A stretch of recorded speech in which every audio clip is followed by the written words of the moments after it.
ಉತ್ತರ ಕರ್ನಾಟಕ ರೆಸಿಪಿ ನೋಡಾಕತ್ತಿರವೆಲ್ಲ ವೀಕ್ಷಕರಿಗೂ ನಿಮ್ಮ ಮನೆ ಮಗಳು ತ್ರಿವೇಣಿ ಪಾಟೀಲ್ ಮಾಡೋ ನಮಸ್ಕಾರಗಳು. ನಾನಿವತ್ತು ಬೇಗ ಮತ್ತು ಸುಲಭವಾಗಿ ಮಾಡುವಂಥ ಬೆಳಗಿನ ನಾಷ್ಟ ರೆಸಿಪಿ ಮಾಡ್ತೀನಿ ರೀ. ಆ ರೆಸಿಪಿ ಹೆಂಗೆ ಮಾಡುವಂತೆ ನೋಡ್ಕೊಂಬರೋಣ ಬರ್ರಿ. ಮೊದಲೇದಾಗಿ ನಾ ಒಂದು ಬೌಲ್ ತೊಗೊಂಡಿನಿ ರೀ. ಈಗ ಇದಕ್ಕೆ 1 ಕಪ್ ನಾ ಕಡಲೆ ಹಿಟ್ಟು ಏನು ತೊಗೊಂಡಿನಲ್ಲ ರೀ, ಇದು ಹಾಕೋತೀನಿ ನೋಡಿರಿ. ಅದೇ ಕಪ್ಪಿಲೆ 1 ಕಪ್ ಅಕ್ಕಿ ಹಿಟ್ಟು ತೊಗೊಂಡಿನಿ, ಅದನ್ನೂ ಹಾಕೋತೀನಿ ನೋಡಿರಿ. ಈಗ ಅದೇ ಕಪ್ಪಿಲೆ 1 ಕಪ್ ನೀರು ಹಾಕೋತೀನಿ ನೋಡಿರಿ. ಇದೆಲ್ಲ ಚಲೋ ಹೊತ್ತಿಗೆ ಮಿಕ್ಸ್ ಮಾಡಬೇಕು.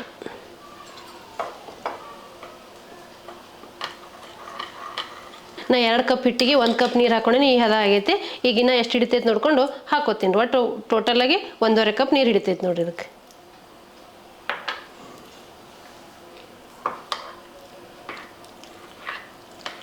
ಇದು ದೋಸೆ ಹಿಟ್ಟಿನ ಹದ ಇರ್ಬೇಕು. ನಾವು ನಾರ್ಮಲಾಗಿ ದೋಸೆಗಳು ಮಾಡ್ತಿರ್ತೀವಲ್ರಿ, ಆ ಹಿಟ್ಟಿನ ಹದ ಇರ್ಬೇಕು ನೋಡಿರಿ. ಬೆಳಗಿನ ನಾಷ್ಟಕ್ಕೆ ಏನಪ್ಪ ಮಾಡೋದು ಅಂದಾಗ ಈ ರೀತಿ ಬೆಳಗ್ಗೆ ಬೇಗನೆ ಮಾಡ್ಕೊಂಬಿಡ್ಬೋದು ರೀ. ಮಕ್ಕಳ ಲಂಚ್ ಬಾಕ್ಸಿಗೂ ಕಟ್ಬೋದು, ಇಲ್ಲ ಬೆಳಗ್ಗೆ ಬಿಸಿ ಬಿಸಿ ಮಾಡಿಕೊಂಡು ತಿನ್ಬೋದು. ನಿಮಗೆ ಏನಾರ ಬೇರೆ ಬೇರೆ ಬೆಳಗಿನ ನಾಷ್ಟ ರೆಸಿಪಿಗಳು ಗೊತ್ತಿತ್ತಂದ್ರೆ ನೀವು ಕಮೆಂಟ್ ಬಾಕ್ಸಲ್ಲಿ ತಿಳಿಸ್ರಿ, ನಾನು ನಿಮ್ಗೆ ಅದನ್ನ ಮಾಡಿ ತೋರಿಸ್ತೀನಿ ರೀ. ಇದು ಚಲೋ ಹೊತ್ತಿಗೆ ಮಿಕ್ಸ್ ಮಾಡ್ಕೋಬೇಕ್ರಿ ಗಂಟಿಲ್ದಂಗೆ. ನೋಡಿರಿ ಈ ಹದ ಇರ್ಬೇಕು ನೋಡಿರಿ. ಈ ರೀತಿ ಇರ್ಬೇಕು ಹಿಟ್ಟಿನ ಹದ. ದೋಸೆ ಹಿಟ್ಟು ಏನು ಮಾಡ್ಕೊಂಡಿರ್ತೀವಲ್ಲ ಆ ಥರ ಇರ್ಬೇಕು ನೋಡಿರಿ. ನೋಡಿರಿ ಈ ರೀತಿ ಗಂಟಿಲ್ದಂಗೆ ನೀವು ಹಿಟ್ಟು ಕಲಿಸ್ಕೋಬೇಕಾಗ್ತೈತೆ ರೀ. 1 ಕಪ್ ಅಕ್ಕಿ ಹಿಟ್ಟು 1 ಕಪ್ ಕಡಲೆ ಹಿಟ್ಟಿತ್ತಂದ್ರೆ ಬೆಳಗಿನ ನಾಷ್ಟ ರೆಸಿಪಿ ಮಾಡ್ಕೊಂಬಿಡ್ಬೋದು ರೀ. ಈಗ ಇದಕ್ಕೆ ರುಚಿಗೆ ತಕ್ಕಷ್ಟು ಉಪ್ಪು ಹಾಕೋತೀನಿ ರೀ. ಒಂದು ಸ್ವಲ್ಪ ಹಸಿಮೆಣ್ಸಿನ್ಕಾಯಿ ಹಾಕೋತೀನಿ ರೀ. ನಿಮ್ಮ ಖಾರಕ್ಕೆ ಎಷ್ಟು ಬೇಕು ನೋಡ್ಕೊಂಡು ನೀವು ಹಾಕೋಬೋದು ರೀ. ಸ್ವಲ್ಪ ಕರಿಬೇವು ಹಾಕೋತೀನಿ ರೀ. ಸ್ವಲ್ಪ ಕೊತ್ತಂಬರಿ ಹಾಕೋತೀನಿ ರೀ. ಒಂದು ಉಳ್ಳಾಗಡ್ಡಿ ಸಣ್ಣ ಕಟ್ ಮಾಡ್ಕೊಂಡೆ ಅದನ್ನೂ ಹಾಕೋತೀನಿ ನೋಡಿರಿ. ಸ್ವಲ್ಪ ಜೀರಿಗೆ ಹಾಕೋತೀನಿ ನೋಡಿರಿ.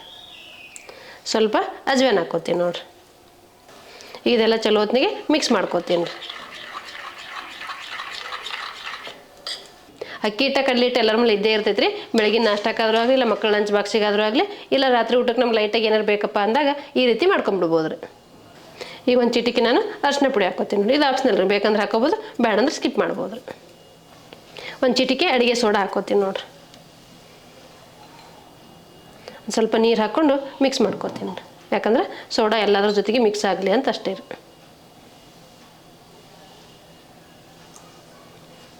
ಇದು ಕಲಿಸ್ಕೋತೀನಿ ನೋಡಿರಿ. ನಿಮ್ಮ ಕಲರ್ ಬೇಕಂದ್ರೆ ಅರಿಶಿನ ಪುಡಿ ಹಾಕೋರಿ, ಇಲ್ಲ ನಡೀತೈತೆ ಅಂದ್ರೆ ಸ್ಕಿಪ್ ಮಾಡ್ಬೋದು ರೀ. ನೋಡಿರಿ ಈ ಹದ ಆಗೈತಿ. ಈಗ ಹಂಚ್ಕಾಯಿ ಹಾಕಿರ್ತೀನಿ ನೋಡ್ರಿ. ಒಂದು ಇಬ್ಬರು ಇದ್ರೆ ಅಂದ್ರೆ ಈ ರೀತಿ ಬೆಳಗಿನ ನಾಷ್ಟಕ್ಕೆ ಮಾಡ್ಕೊಂಬಿಡ್ಬೋದು ರೀ. ನೀವು ಪಡ್ ಥರ ಆದರೂ ಮಾಡ್ಕೋಬೋದು, ದೋಸೆ ಥರ ತಳಗಾದ್ರೂ ಮಾಡ್ಕೋಬೋದು. ನಿಮ್ಗೆ ಹೆಂಗೆ ಅನುಕೂಲ ಆಗುತ್ತೆ ನೋಡ್ಕೊಂಡು ನೀವು ಮಾಡ್ಕೋಬೋದು. ಇದು ಬಂದು ದೋಸೆ ಥರ ನಾನು ಮಾಡಾಕತ್ತೀನಿ ರೀ. ನಾನೀಗ ಹಂಚಿಡ್ತೀನಿ ನೋಡಿರಿ. ಈಗಿದು ಹಂಚ್ಕಾಯಿ ರೀ. ಇದಕ್ಕೆ ನೀವು ಬೇಕಾದ್ರೆ ತರಕಾರಿನೂ ಹಾಕೋಬೋದು ರೀ. ಕ್ಯಾರೆಟ್ ಅದು ಬೇಕಂದ್ರೆ ಹಾಕೋಬೋದು. ನಾನು ಸಿಂಪಲಾಗಿರಲಿ ಅಂತೇಳಿ ಬೆಳಗಿನ ನಾಷ್ಟಕ್ಕೆ ಬೇಗ ಮತ್ತು ಸುಲಭವಾಗಿ ಮಾಡುವಂಥದ್ದು ಮಾಡಾಕತ್ತೀನಿ. ನಿಮಗೆ ಹೆಂಗೆ ಅನುಕೂಲ ಆಗುತ್ತೆ ನೋಡ್ಕೊಂಡು ನೀವು ಮಾಡ್ಕೋಬೋದು ರೀ. ಈಗ ನೋಡಿರಿ ಹಂಚು ಕಾಯ್ದೈತಿ. ನಾ ಈಗ ಇದಕ್ಕೊಂದು ಸ್ವಲ್ಪ ಎಣ್ಣೆ ಹಾಕೋತೀನಿ ನೋಡಿರಿ. 1 ಸ್ಪೂನ ಹಿಟ್ಟು ಹಾಕೋತೀನಿ ನೋಡಿರಿ. ನೀವು ಹೆಚ್ಚು ಕಮ್ಮಿ ಹಾಕೋಬೋದು. ಚಿಕ್ಕದು ಬೇಕಂದ್ರೆ ಚಿಕ್ಕದಾಗಿ ಹಾಕೋರಿ, ದೊಡ್ಡದು ಬೇಕಂದ್ರೆ ದೊಡ್ಡದು ಹಾಕೋರಿ. ನಿಮ್ಗೆ ಹೆಂಗಾಗುತ್ತೆ ನೋಡ್ಕೊಂಡು ನೀವು ಹಾಕೋರಿ. ಆದರೆ ತಳ್ಳಗೆ ಮಾಡೋಕೆ ಹೋಗ್ಬೇಡ್ರಿ, ಇಷ್ಟೇ ಇಡ್ರಿ ಸಾಕ್ರಿ. ಈಗ ನಾನು ತಿರುಗಿಸಿ ಹಾಕೋತೀನಿ ನೋಡಿರಿ.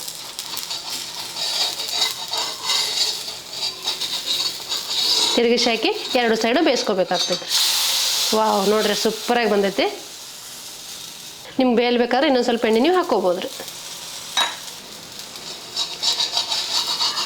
2 ಸೈಡು ಚಲೋ ಹೊತ್ತಿಗೆ ಬೇಯಿಸ್ಕೊಂಡ್ರೆ ಆಯ್ತು ನೋಡ್ರಿ. ಎಷ್ಟು ಮಸ್ತಾಗಿ ಎಷ್ಟು ಪಳ್ಳಾಗಿ ಬಂದೈತೆ ನೋಡ್ರಿ. ನೀವು ನಿಮ್ಮ ಮನೆ ಮಾಡಿದ್ರೆ ನಿಮಗೂ ಗೊತ್ತಾಗ್ತೈತೆ ರೀ.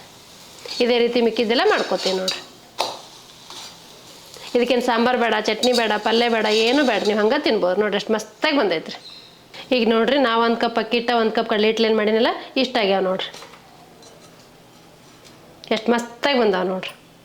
ನೀವು ನಿಮ್ಮ ಮನೆ ಮಾಡ್ಕೊಂಡ್ರೆ ನಿಮಗೂ ಗೊತ್ತಾಗ್ತೈತೆ ರೀ.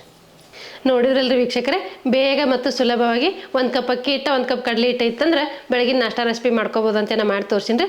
ಈ ರೆಸಿಪಿ ಮಾಡೋ ಪದ್ಧತಿ ನಿಮ್ಗೆ ಇಷ್ಟ ಆಗಿತ್ತಂದ್ರೆ ಒಂದು ಲೈಕ್ ಮಾಡಿರಿ, ಶೇರ್ ಮಾಡಿರಿ, ಕಮೆಂಟ್ ಮಾಡಿರಿ, ಸಬ್ಸ್ಕ್ರೈಬ್ ಆಗಿರಿ. ಧನ್ಯವಾದಗಳು.